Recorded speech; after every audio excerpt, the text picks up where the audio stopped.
ቁርአን ላይ ከተገለጹት ክስተቶች ሳይንስ ደግሞ ከዘመናት በኋላ ያረጋገጠው ጉዳይ ፐርሺያኖች ሮማውያንን ያሸነፉበት ቦታ አላህ በቁርአኑ ላይ ጠቅሶ ይህ ቦታ የምድራችን ዝቅተኛው ስፍራ በማለት በቁርአን ላይ ገለጸው ሲሆን አሁን ላይ ይህም ቦታ በሳይንሳዊ ጥናቶች የተረጋገጠ የምድራችን ዝቅተኛ ስፍራ ሆኖ ተመዝግቧል።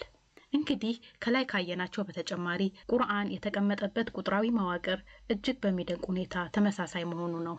ለምሳሌ ቀን የሚለው ቃል በቁርአን ውስጥ 365 ጊዜ መገለጹ፣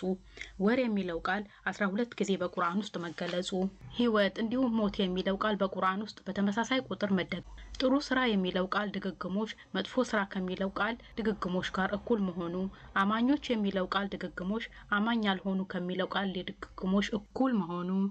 እንግዲህ እነዚህና ሌሎች ቃላቶች ቁጥራዊ ቀመር መመሳሰል በአሁኑ ሰዓት በተለይ የእስልምና እምነቱን በማይከተሉ ምዕራባውያኖች እንዲሁም ጊዜ ሰጥተው ለሚያስተነትኑ ሰዎች የሚያስገርም ስሜቶችን ፈጥሮባቸዋል።